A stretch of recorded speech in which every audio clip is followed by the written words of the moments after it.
यहां से पूरी प्रक्रिया शुरू होती है। सबसे पहला कदम क्या करना है उस पॉजिटिव रोगी को कि उसको आइसोलेशन में रखना है। उसके पहले की ओर मैं बात करता हूं लक्षणों की। लक्षण इतने वेरिएबल हैं कि पिछले साल मार्च का मेरा वीडियो देखेंगे तो उसमें मैंने कहा कि जैसे हर चमकती चीज सोना नहीं होती, वैसे हर टपकती हुई नाक कोरोना नहीं होती। इस बार की मार्च से मैंने कहना शुरू किया जैसे हर चमकती हुई चीज सोना होती है, हर चमकती हुई चीज सोना, जैसे चमकती हुआ सोना होता है वैसे हर लक्षण कोरोना होता है। तो मैंने बदल दिया है एक साल के बाद डालो। आज की तारीख में every fever should be considered as COVID until proved otherwise. आप कहते नहीं वो साहब टाइफाइड आ गया, ये आ गया, कुछ नहीं। टाइफाइड पॉजिटिव आ गया उसके बाद भी आप कोविड टेस्ट कराइए। मलेरिया पॉजिटिव आ गया उसके बाद भी कोविड टेस्ट कराइए। निमोनिया कुछ भी पॉजिटिव आ गया फीवर का तब भी आप कोरोना टेस्ट कराइए। और वेरिएबल लक्षण इतने हैं कि सिर से लेकर पैर तक कोई भी लक्षण कोरोना का हो सकता है। कोरोना सिर्फ सर दर्द करके प्रेजेंट कर सकता है, कोरोना सिर्फ छींकें करके प्रेजेंट कर सकता है, कोरोना सिर्फ आंखों में खुजली करके प्रेजेंट कर सकता है, कोरोना सिर्फ गले में खराश करके प्रेजेंट कर सकता है, कोरोना किसी भी लक्षण से प्रेजेंट कर सकता है। इसलिए अगर कोई असामान्य लक्षण दिखे तो पहला काम क्या करना है, न डॉक्टर सूर्यकांत को फोन करना है, न ब्रजेश मिश्रा जी को करना है, न हीरो वाजपेयी जी को करना है, न दीपक मिश्रा जी या किसी और को करना है। सबसे पहले कोरोना टेस्ट कराना है। अब आपने कहा कि कोरोना टेस्ट नहीं हो पा रहा है, तब क्या करें जी। तो मान लीजिए कि उसी समय कि टेस्ट हमने नहीं करा पाया लेकिन है इनको कोरोना ही जी, लक्षण है मान लीजिए। हाँ, तो आप क्या करें? आप मान लीजिए आपने रिपोर्ट दे दी, अब आप इंतजार कर रहे हैं। दीपक जी मैं फोन सुन के परेशान हो गया हूं कि साहब मेरी रिपोर्ट गई है, मरीज का 90 नीचे ऑक्सीजन, मुझे क्या करें? ना पॉजिटिव वाला अस्पताल ले रहा, ना निगेटिव वाला अस्पताल ले रहा। पॉजिटिव वाला इसलिए नहीं ले रहा कि रिपोर्ट कहां है पॉजिटिव, निगेटिव वाला इसलिए नहीं ले रहा, नहीं एक्सरे में तो पॉजिटिव दिख रहा है। अब बताइए बेचारा वो कहां जाए, ऑक्सीजन उसका 90 के नीचे जा रहा है। तो बड़ी समस्या है ये जीवन के सामने। तो आप ये ध्यान रखिए कि उसका ट्रीटमेंट जो मेरा प्रोटोकॉल है, ब्रजेश जी ट्वीट करने वाले हैं, आपको बताने वाले हैं, सब कुछ है, लेकिन 2 ड्रग उसमें मेन है, विटामिन बी, सी, डी और जिंक के अलावा और स्टीम इनहेलेशन के अलावा। वो क्या है 2 ड्रग? एक आइवरमेक्टिन है जिसको मैंने बता दिया, और दूसरा डॉक्सीसाइक्लिन है जो 100 मिलीग्राम का कैप्सूल एक सुबह शाम, और आइवरमेक्टिन 12 मिलीग्राम रोज रात को खाना खाने के 2 घंटे बाद। ये पूरे 5 दिन लेना है। आइवरमेक्टिन एक बार लेना है या 2 बार लेना है? उत्तर प्रदेश सरकार के जियो में, जो जियो मैंने ही बनाने में भूमिका अदा की थी, उसमें 3 दिन लिखा हुआ है, पर आप 5 लें। लेकिन जियो वो 9 महीने पुराना हो चुका है। मैं अपना व्यक्तिगत प्रोटोकॉल मॉडिफाई कर चुका हूं। अब उसको 5 दिन लेना है एक बार। ठीक है। दूसरी बात, आइसोलेशन करके उसको कर दीजिए। और तीसरी और अगर फीवर आ रहा है तो नजर केवल पल्स और ऑक्सीजन पर रखिए। टेम्परेचर, पल्स और ऑक्सीजन, बस 3 चीजें आपको देखनी है। पल्स कितनी होनी चाहिए? पल्स 120 से आगे जाए तो अस्पताल की जरूरत है। ऑक्सीजन 94 से नीचे जाए तो अस्पताल की जरूरत है। और टेम्परेचर अगर 104 या उससे चला जाए तो अस्पताल की जरूरत है। मतलब इसके पहले पल्स और अस्पताल के ऑक्सीजन लिए मत घबराइए, इसके पहले अस्पताल के मत घबराइए, इसी ट्रीटमेंट को चलते रहिए और इस 99% लोग इसी प्रोटोकॉल से ठीक हो जाएंगे। ये मेरा दावा है, ये मेरा वादा है। आप करके तो देखिए। कुछ लोगों को थोड़ा बहुत संक्रमण उनके फेफड़े में है, सीटी से निकला है, हाँ, तो उसको किस तरह से हैंडल किया जाए? देखिए बिल्कुल उसमें घबराने की जरूरत नहीं है। मेरे पास अभी ऐसे तमाम लोग भर्ती हैं जिनकी 3 बार रिपोर्ट निगेटिव आ गई है, लेकिन सीटी स्कैन में देखता हूं और मैं कहता हूं ये सीटी स्कैन में कोरोना के अलावा कुछ हो ही नहीं सकता, क्या करें? तो उनका ट्रीटमेंट कोरोना के आधार पर ही चलाया जाता है। अब इंटरनेशनल बॉडी ने भी रिकमेंडेशन कर दिया है कि पीसीआर टेस्ट है लेकिन सीटी स्कैन पॉजिटिव है आपके अनुसार, तो उसको कोरोना ही मानिए। लेकिन ये चीज डॉक्टरों को प्रशिक्षित करने की जरूरत है, फैलाने की जरूरत है।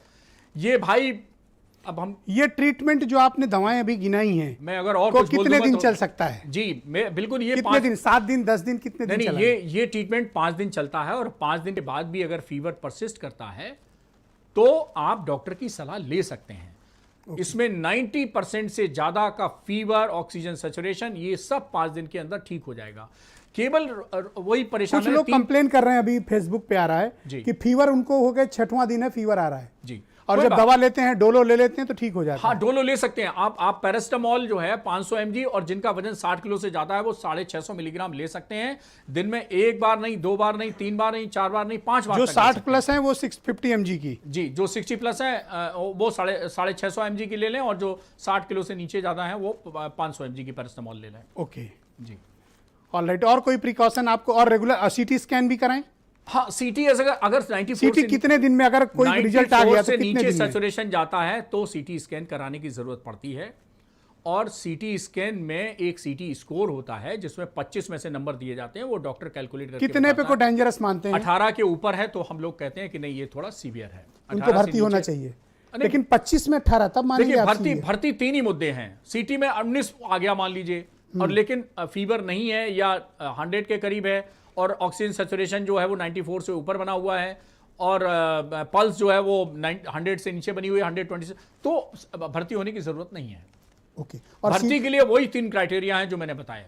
सीटी वैल्यू बहुत लोग कंप्लेन कर रहे हैं कि उनकी नहीं, लोग 6 है, किसी की 8 है, देखिए, किसी की सीटी 10 है। वैल्यू से और लक्षणों से एकदम डायरेक्ट कोरिलेशन नहीं है। ओके। हो सकता है किसी की सीटी 25 में से 18 आ जाए, 19 आ जाए, 20 आ जाए, लेकिन हो सकता है उसका ऑक्सीजन सैचुरेशन 94 से ऊपर हो, तो उसको घबराने की जरूरत नहीं। नहीं, लिख रहे हैं एक लोग और कि चीज मैं बता दूं। 97-98 उनका आ रहा है ऑक्सीजन एक और मैं स्पष्ट कर दूं कि कोविड कहते हैं, जब कोविड आपका डायग्नोज हुआ, और 3 हफ्ते के पीरियड को कहते हैं हम लोग कोविड पीरियड। ओके। 3 हफ्ते से लेके 3 महीने के बाद भी कुछ प्रॉब्लम रह सकती है, उसको हम कहते हैं एक्यूट पोस्ट कोविड पीरियड। 3 महीने के बाद भी कुछ लोगों को प्रॉब्लम रह सकती है, उसको कहते हैं हम क्रॉनिक पोस्ट कोविड पीरियड।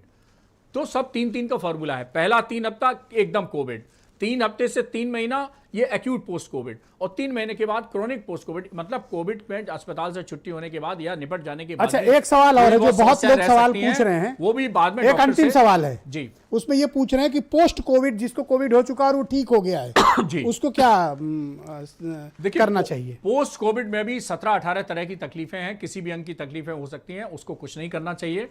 उसको अगर ऑक्सीजन सैचुरेशन उसका नीचे रह रहा है तो वो ऑक्सीजन थोड़े दिनों के लिए, बहुत लोग ऐसे हैं, मैंने 2-2, 4-4, 5-5, 6-6 महीने में पेशेंट ऐसे आए हैं, पिछले साल भी, इस साल भी आने लगे हैं, जिनको 3-3, 4-4 महीने हमने ऑक्सीजन पे रखा घर पर ही, कि घर पे भाई ऑक्सीजन की व्यवस्था कर लो।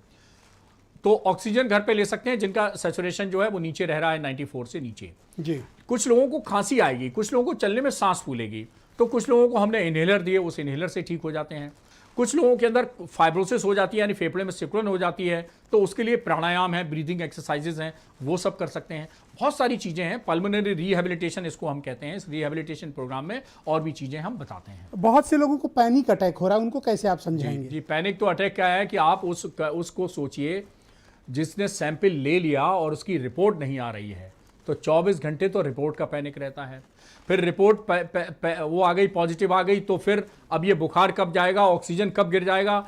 जी। मतलब एक मेडिकल रिप्रेजेंटेटिव मुझे याद है कि परसों रोने लगा, सर मैं क्या करूं, घर कहीं भर्ती नहीं मिल रहा, मेरा पापा का ऑक्सीजन 80 चला गया। तो मैंने कहा आप निश्चिंत रहो, मैंने उसको, जो आईसीयू में मैं ट्रीटमेंट करता हूं, मैंने कहा घर में ऑक्सीजन लगाओ, ये इंजेक्शन बाजार से लाओ, और तुम तो मेडिकल रिप्रेजेंटेटिव हो, घर में ही लगा दो। बोले सर ये तो आईसीयू में चलते हैं। मैंने कहा तेरा घर आईसीयू, क्या अंतर है भाई, अब तेरे पिताजी मरने की नौबत पे आ गए, घर में ही आईसीयू ट्रीटमेंट मैंने शुरू कर दिया उसको।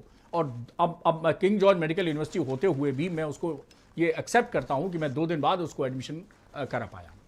बहुत बहुत शुक्रिया। उम्मीद करता हूं कि आप सबको, ओंकारनाथ जी, ये सब मशविरा बहुत पसंद आया।